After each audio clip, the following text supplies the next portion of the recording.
Hey Disney friends, it's Amber with MickeyTravels.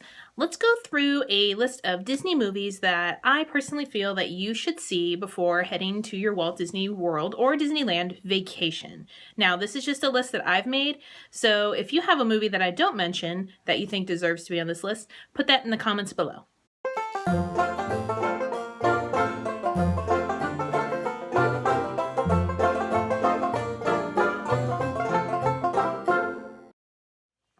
I tried to put these in order. It didn't really work out too well because I was trying to think of how available they were to some of you, like being out on DVD or Blu-ray at the time or out of VHS even. So I'll go backwards from the list I have and I'll give you the explanation of why you and your family should watch this before heading to your destination. So number 10 is a really, really rare Disney movie. That's why I put it at the bottom. I wasn't 100% sure if you can find it anywhere. I just was lucky enough to find it at an estate sale. My sister found it for me because it's only available on VHS. It is Song of the South, which is what the Splash Mountain attraction is based off of. And the reason you can only get it on VHS is they will probably never release it on DVD or Blu-ray just because of the content that it deals with. There's a lot of racial things that deal with that don't really match today's society standards, so they probably will never re-release it. So if you can find it online, you may check eBay to see if you can find a copy of it on VHS, but it gives a good background to the story behind Splash Mountain, and with that being like a classic, I think it's a good idea to maybe know who Brer Rabbit and Brer Fox is, but has anyone seen this? Let me know. Number 9 on my list is the original Disney animated classic that everyone should see if you're going to Disney, and that would be Snow White and the Seven Dwarfs. This is actually the very first DVD copy ever of any Disney movie. So if you've seen some of my previous videos, I film in front of my DVD and bookshelf, and you can maybe see all the Disney movies on there. So we're huge collectors of the movies, but anyway. This is the very first animated feature. It gives you the idea, not only nostalgia-wise, knowing like where Disney started and whatnot, but there are meet and greets with Snow White, and then the Seven Dwarfs Mine Train's a very popular ride at Disney World. So knowing the dwarfs would make the attraction more memorable for the kids. So this came out in 1937, so it is a little dated for maybe kids that are more looking for excitement and adventure, but it's not very long. I don't know what the running time is on this. 84 minutes, so pretty classic there. Some other classics that can go in this category just to watch because they're classics and they match an attraction. I would also put Dumbo in there as well, because riding the Dumbo ride and knowing who he is and why he flies is important. Next up, I have any of the Pirates of the Caribbean, preferably, I mean, the first one just makes sense. Couple reasons, besides the tie-in with the attraction, there is a pirate makeover for boys and girls. The girls can do a pirate makeover, and there's also a mermaid makeover in the Pirates League. So they can get the makeover. There's also a Jack Sparrow tutorial kind of thing, and there's a scavenger hunt, all dealing with that pirate theme. So knowing who he is and understanding that. And then if you are a Disney nerd, you can know that the attraction was first, obviously, but the movie has lots of tie-ins to the ride. So it's kind of neat to watch all the movies and then ride the ride and see where that stuff came from. The song that they sing is in the movie. They have changed the ride a little to match the movie, but it's still neat to see some of that, like the dog with the keys, how it's in the ride and they had to put it in the movie because of that. Some other movies that were created based on attractions are the Haunted Mansion movie. It's not my favorite, and I know a lot of you know I love that ride, but we do watch it from time to time. The Singing Bus and Madame Leota are the best of that movie. And then Country Bears also has a movie. So those all tie in together. I would say Pirates would be probably the better attraction-based movie. Next, if you're considering staying at the Art of Animation Resort, and you're probably going to be wanting to familiarize you and your family with the 3 main movies that are at that resort. I actually don't have a copy of Cars. I'm like anti-Cars, the movie. I do love the ride at Disneyland. I don't know, I just never got into the franchise. I've watched the first one a few times. The sequels I didn't even try to watch, but it's a cute concept, just wasn't my thing. I do like the history with the Route 66, but anyway, you guys can complain about how Cars is great below. I just never got into it. So, Cars is one of them. There's a Cars section. Those are the family suites. We have Lion King family suites. This is going to turn into a live action movie, we were told, within this month, so it'll probably be out in a year. And then the other family suite at that resort is the Nemo section. And of course, there's Finding Dory that goes with this too. Finding Nemo are the more expensive rooms at the Art of Animation, but they also have the largest pool theme. So this one would be, if you had to only watch one, if you only had to watch one because you're running out of time, I would pick this one because this one's centrally located and the pool's themed to the movie. And of course there is another room area at the Art of Animation, but I've put that movie in another category, so we'll get to that one in a second. Number 6 on the list is going to be a new themed land eventually, but there is a nice chunk of Hollywood studios that matches this film. And of course there's 3 of them. So watching any of the Toy Stories would be a great idea, not only for Toy Story Mania, the ride at both California Adventure and Disney World, but because there are meet and greet opportunities with Woody and Buzz, I know at Disney World. Jessie sometimes appears in parades. And then you've got the whole Pixar place themed at Hollywood Studios. So there is a Toy Story section at the All-Star Movies. So if this is one of your favorite movies, that might be a wing to consider. It is a preferred room location. So you can't really go wrong with any of the Toy Stories to get you educated on that area. And of course, like I said, they're turning this into a whole land in a few years, so it might be a good idea to get started on this. This is pretty popular anyway. I'm sure you all have seen one of these or your family have watched them, and that's maybe why you're in love with Disney in the first place. At the Magic Kingdom at Disney World, there's a chunk of Fantasyland we refer to as New Fantasyland. It used to be Toontown, so that's why we call it New Fantasyland. It's an extension of the old Fantasyland. But there are 2 princesses that live in that area, and so we've got Belle, who has her cottage that you can go meet and watch Enchanted Tales with Belle, which I highly recommend for little kids because you get to interact with Belle and tell the story with her. And then, of course, you can dine at the Beast Castle at Be Our Guest and meet him in the evenings. So seeing this would be a great idea to just familiarize yourself with the story and to see the castle in the movie and then go see it in real life. And then the best part of that whole area is Gaston, meeting him and his tavern.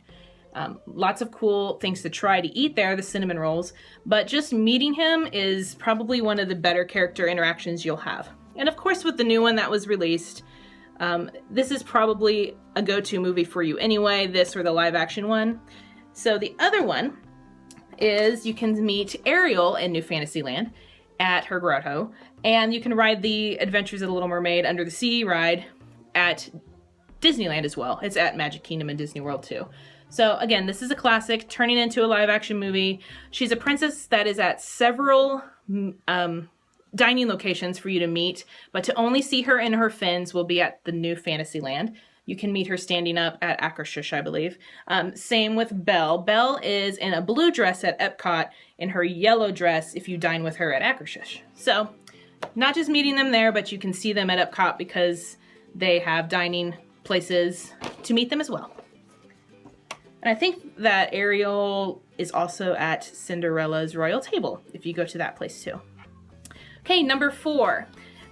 Peter Pan is on this list for a few reasons. Peter Pan's Flight is a very classic Disney World attraction. It's on my top 3 for Fast Pass rides because the lines are crazy. However, I do encourage you to, once you do Fast Pass it, to try to ride it in the morning at some point to walk through the queue because they have changed it. It's magnificent. You interact with Tinkerbell, and I haven't got to do it yet. So that's a recommendation. Your shadows get to do some things. It's just really cool because you're walking through their nursery. You can meet Tinkerbell on Main Street, and Tinkerbell's also a major part of some of the nighttime events. And with that changing, I'm not sure. She was a big part of Wishes. But just knowing that Tinkerbell is the ultimate symbol for the Disney company is kind of important because she's everywhere.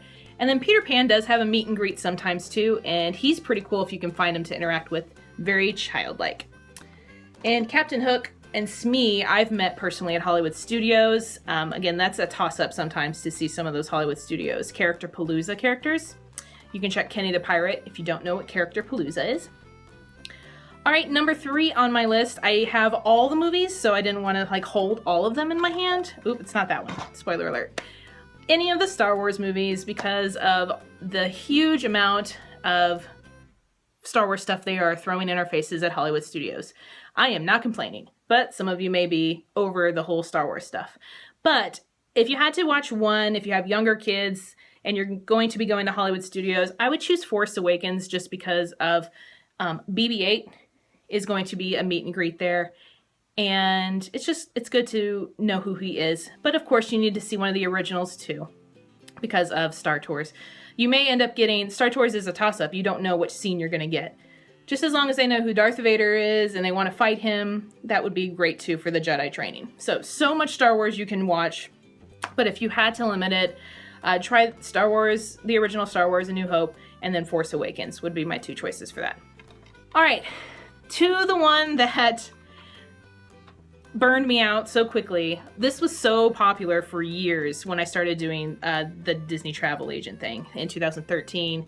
So for 2 years, this is what everyone was wanting to do. They wanted to meet them. And if you've watched my older videos, you know what I'm talking about. Because I mentioned, get in line for Anna and Elsa. It's a 2-hour wait. Well, they have now changed a part of Epcot so that Frozen is the main focus in the Norway section. So you've got the new Frozen ride. You do still have the meet and greet. The lines aren't as crazy. Anna and Elsa are in the Festival of Fantasy Parade. They're just everywhere. I don't know if who hasn't seen this, but I just put it really high up there just because of how new and fresh it is and how Disney is, you know, changing a lot of their things to focus on the younger kids of today. So that's why Star Wars is so popular, and Frozen, and Moana is starting to become popular. But Olaf has a meet and greet now, I believe. You can meet him, but a lot of this stuff is everywhere. You've even got the sing-along at Hollywood Studios. So I think every park but Animal Kingdom probably has a piece of Frozen in it. So you can find them everywhere. But the meet and greet is only at Epcot. You can only get in line for them. That's not a fast pass attraction anymore. It is 1 line, but I think it splits into 4, so it's not as bad. All right, so this is mostly focused on Walt Disney World, of course, and Disneyland has a different center of attention there. So it would be a different princess. And Cinderella is the main focus at Magic Kingdom. So that's her castle. It's just nice to know where she came from. The stepsisters are a meet and greet. Fairy Godmother's a meet and greet. You can dine with Cinderella in her castle. You can dine with Cinderella at 1900 Park Fair. It's just good to, and when you walk through the castle, you see the story in mosaic tile. So this being like a classic for Disney World, I would recommend this. And then of course, if you are going to Disneyland, the castle there is for Aurora and Sleeping Beauty. So I would recommend maybe watching that before you go, just so you can understand whose castle that was. And it's also nice to know with the history of Disney that Sleeping Beauty was the new movie being released, or where they were working on at the time for when Disneyland opened. So that's why that one was chosen. And then Cinderella's castle became the one in Florida. I know there's so many movies you can watch and make a connection with within a Disney park. I just tried to limit it to 10.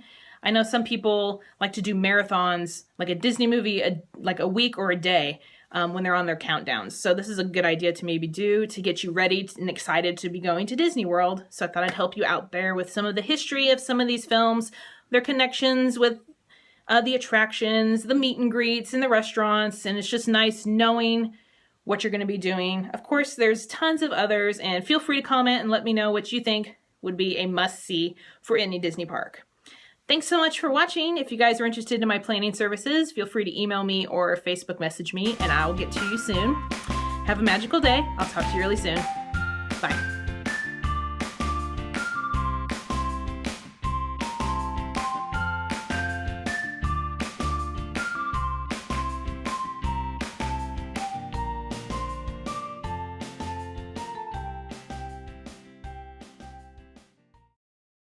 The main princess at Disney World is Cinderella, because that's her castle. And if you have not seen this, what the heck? Just kidding.